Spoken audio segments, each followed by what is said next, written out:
Hi friends, শেয়ারবাজার রহস্য চ্যানেলে আপনাদের স্বাগত। আশা করি আপনারা ভালো আছেন এবং সুস্থ আছেন। গুপ্তধনের সন্ধানে আমরা এগিয়ে চলেছি একের পর এক এপিসোড নিয়ে। ফ্রেন্ডস, আজকে আমি আপনাদের রেলওয়ে সেক্টরের দুটো শেয়ার নিয়ে স্টাডি করব।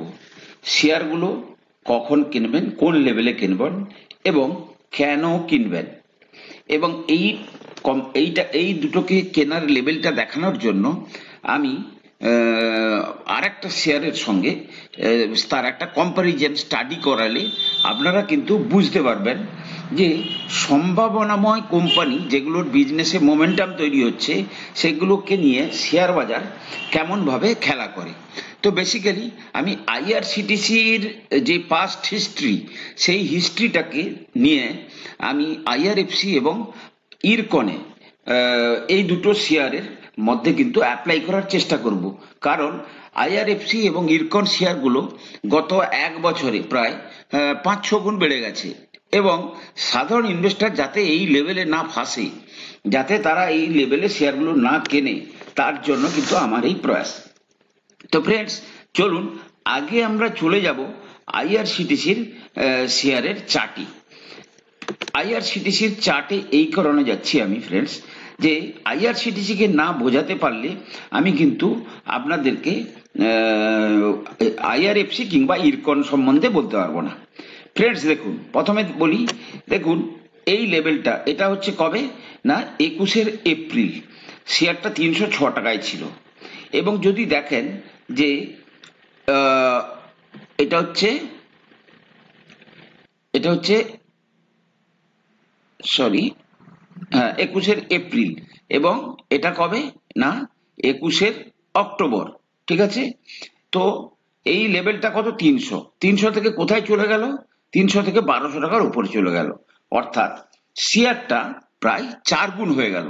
কিন্তু আমি যদি এই পার্টিকুলার টাইমে ওই শেয়ারের অর্থাৎ আইআরসিটিসির পারফরমেন্সটা অ্যানালাইজ করার চেষ্টা করি, তাহলে আমি কি দেখতে পাচ্ছি, আমি কোয়ার্টারলি রেজাল্টে চলে এসেছি।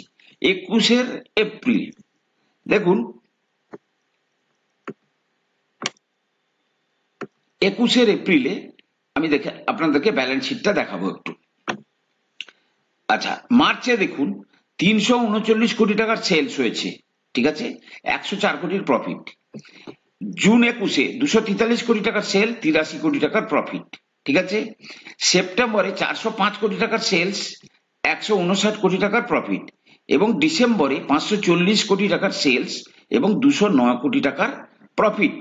এবারে তাহলে আমার শেয়ারটা বেড়েছে এই পিরিয়ডে, যখন এই যে 104 থেকে সেপ্টেম্বর অক্টোবর এই 160-এর লেভেলে প্রফিটটা যখন 104 থেকে 160 কোটি গেছে, তখন কিন্তু শেয়ারটা কি হয়েছে, বেড়ে গেছে। অর্থাৎ আমি যদি চার্টে দেখি যে এই পিরিয়ডটাতে কিন্তু বেড়ে গেছে, তাহলে শেয়ারটা এই টাইমে বেড়ে 4 গুণ হয়ে গেল। কিন্তু যদি আমি দেখি যে পরের প্রায় 2 বছর দেখুন হাই ভ্যালুয়েশন হয়ে গেছে, এখানে যদি আমি চার্টে দেখি এর ভ্যালুয়েশন তখন কত হয়ে গেছিল, এখানে দেখুন চার্টটাতে দেখাচ্ছি, আমি ম্যাক্সিমাম চার্টে আছি, এই লেভেলটা, এইখানটাতে শেয়ারের পি হয়ে গেছে 324, ঠিক আছে। আর্নিং কত, ধরুন আর্নিং হচ্ছে মাত্র 3.37, ঠিক আছে। তাহলে শেয়ার প্রাইস কিন্তু এখানে কি হলো, শুট করিয়ে দেওয়া হলো 4 গুণ। এবং যদি দেখা যায় পরে, দেখুন পরে তার রেজাল্টটা, যেই রেজাল্টটা বাড়ছে, এবারে দেখুন 540, 209, মার্চ 22-এ 691 কোটি টাকার সেলস, 214 কোটি টাকার প্রফিট। আচ্ছা, 853 কোটি টাকার সেল, 246 কোটি টাকার প্রফিট, 806, 226, 918, 256, 965, 279, 1002, 232। তাহলে এই লেভেলে 83-র লেভেলে আমার শেয়ারকে 4 গুণ করে দেওয়া হলো। যেহেতু আইআরসিটিসির যে বিজনেস মডেল, সেই বিজনেস মডেলটা কিন্তু মানে সবসময়ের জন্য থাকবে, তাই মার্কেট কি করলো, বড় বড় প্লেয়াররা তার ভ্যালুয়েশনকে পিকে নিয়ে চলে গেল, এবং সেখান থেকে আপনি যারা রিটেল ইনভেস্টর তাদেরকে কিন্তু সে আস্তে আস্তে করে একটু একটু করে দেওয়া শুরু করলো এবং সে এই ভ্যালুয়েশনটাকে উপরেই আস্তে উপর থেকে নিচে নামাতে শুরু করলো। কিন্তু তাহলে ফান্ডামেন্টালটা কবে চেঞ্জ হলো? ধরুন 83 থেকে যদি এই লেভেলে দেখি তাহলে 8×3 = 24, ধরুন 3 গুণ হয়েছে তার যে রেজাল্টটা, মানে কোয়ার্টার অন কোয়ার্টার ভিত্তিতে। কিন্তু এই পার্টিকুলার পিরিয়ডে আমি যদি দেখি শেয়ার কিন্তু নিচে চলে এসছে, অর্থাৎ এই জায়গাটাতে পি হাই হয়ে গেছে, আর্নিং নেই। এই চারটাতে আরো ভালো দেখতে পারবেন। দেখুন দেখুন এখানে দেখুন এগুলো হচ্ছে আর্নিং, আর্নিং এবং দেখুন এই দেখুন আর্নিং, আর্নিং বাড়ছে, দেখুন আর্নিং বাড়ছে, আর্নিং বাড়ছে, আর্নিং বাড়ছে, আর্নিং বাড়তে বাড়তে আজকে কোথায় চলে গেছে এবং পিটা আস্তে আস্তে কিন্তু আর্নিং বাড়ার সঙ্গে সঙ্গে শেয়ার প্রাইস বাড়ছে না, কিন্তু পি কিন্তু আস্তে আস্তে নিচে নেমে আসছে। অর্থাৎ আজকে পি কি হয়েছে না একটা লজিক্যাল লেভেলে চলে এসছে। কথাটা বুঝতে পেরেছেন তো? এই যে লজিকটা বা এই যে মার্কেট সাইকোলজিটাকে স্টাডি করার চেষ্টা করুন। তাহলে আমি এবারে চলে যাব ঠিক এর আজকের দিনে যে কোম্পানিগুলো আমি ব্যাখ্যা করব বলেছিলাম, যে আইআরএফসি এবং ইরকন। এবার যদি আমি আইআরএফসি এবং ইরকনের চার্টে চলে যাই, দেখুন ফ্রেন্ডস আইআরএফসি এই দেখুন, তাহলে আইআরএফসি যেটা এই ধরুন 2022 অক্টোবরে কততে ছিল 21-22, সে আজকে কোথায় চলে গেছে? সেই 21-22 থেকে শেয়ারটা কোথায় চলে গেছে না 21-22 থেকে শেয়ারটার হাই কত হয়ে গেছে 192-তে। এবারে আমি যদি তার দেখি, অর্থাৎ আমি যদি তার ব্যালেন্স শিটটা দেখি, ফান্ডামেন্টালে কি চেঞ্জ হয়েছে। এবার দেখুন আমি ফান্ডামেন্টালে চলে এসেছি। ফান্ডামেন্টালে ধরুন 22-23 যদি দেখেন, ওকে এবারে দেখুন 22 ধরুন 5,627 কোটি টাকার বিক্রি হতো, ঠিক আছে। 22 জুনে 1,662 কোটি টাকার প্রফিট। মার্চে দেখুন 5,932 কোটি টাকার সেলস, 1,492 কোটি টাকার প্রফিট। এবারে দেখুন সেপ্টেম্বরে 5,810, 1,714, ডিসেম্বরে 6,218, 1,633, মার্চে 6,236, 1,328, জুন 2023 6,679, 1,557, সেপ্টেম্বরে 6,767 কোটি টাকার সেলস, 1,550 কোটি টাকার প্রফিট, ডিসেম্বরে 6,742 কোটি টাকার সেলস, 1,604 কোটি টাকার প্রফিট। তাহলে আপনার বিজনেসে কি ইমপ্রুভমেন্ট হয়েছে? কোনো ইমপ্রুভমেন্ট হয়নি। এবং যদি আমি চার্টে চলে যাই, দেখুন চার্টটাকে আমি ম্যাক্সিমাম যদি করি, এখনো পর্যন্ত দেখুন চার্টে কি এমন হয়েছে যাতে তার এই যে শেয়ার প্রাইসের বৃদ্ধিটাকে আপনি জাস্টিফাই করবেন। অর্থাৎ এবারে কি হবে, এই যে লেভেলটা চলে গেছে, এই লেভেলের পরে যেটা হবে সেটা হচ্ছে আপনার এই যে রেজাল্ট গুলো দেখছেন, যেহেতু গভর্নমেন্ট রেলওয়ে সেক্টরের উপর হিউজ বাজেট বাড়িয়েছে, তাদের ব্যালেন্স শিটে সেগুলোকে ইমপ্লিমেন্ট, অর্থাৎ আস্তে আস্তে মিনিমাম 6-7টা কোয়ার্টার লাগবে। অর্থাৎ যখন আপনি দেখবেন যে এই সমস্ত সেলস ডবল 3 গুণ হয়ে গেছে, প্রফিট এখান থেকে 3 গুণ 4 গুণ হয়ে গেছে, তখনও পর্যন্ত দেখবেন যে এই শেয়ার তার কিন্তু এই হাইকে পার করছে না।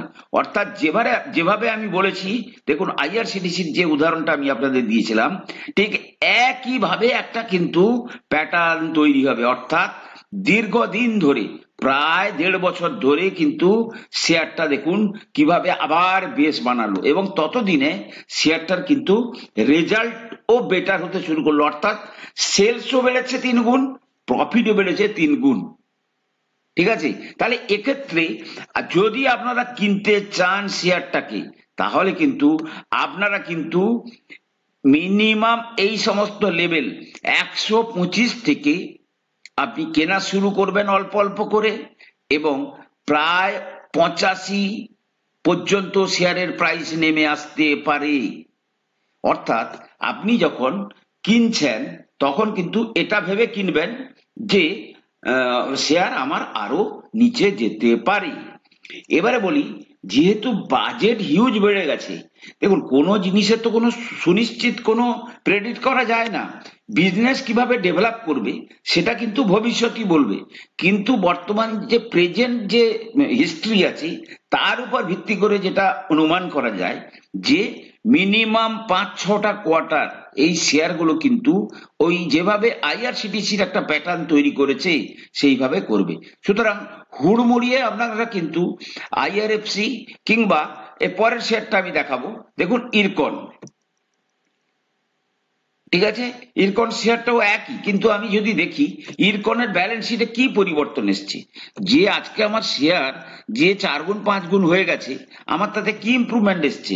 দেখুন ইরকনটা কোত্থেকে কোথায় গেছে, দেখুন 44 40 44 এই লেভেল থেকে আজকে কোথায় চলে গেছে 280, অর্থাৎ প্রায় 7 গুণ।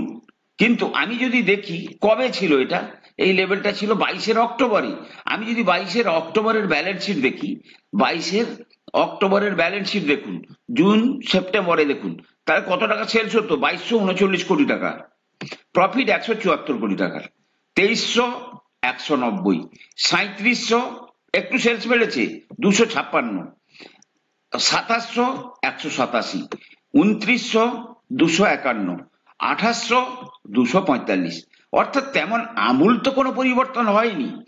অর্থাৎ এক্ষেত্রে আগামী দিনে মার্কেট যেটা এক্সপেক্ট করছে, যে কারণে শেয়ার প্রাইস এত বাড়ানো হয়েছে, মার্কেট এক্সপেক্ট করছে এদের সেলস কিন্তু এখান থেকে 2-3 গুণ হয়ে যেতে পারে আগামী 1-1.5-2 বছরের মধ্যে, এবং যখন সেলস বাড়বে তখন কিন্তু তার প্রফিটও কিন্তু এখান থেকে 2 গুণ 3 গুণ হয়ে যেতে পারে।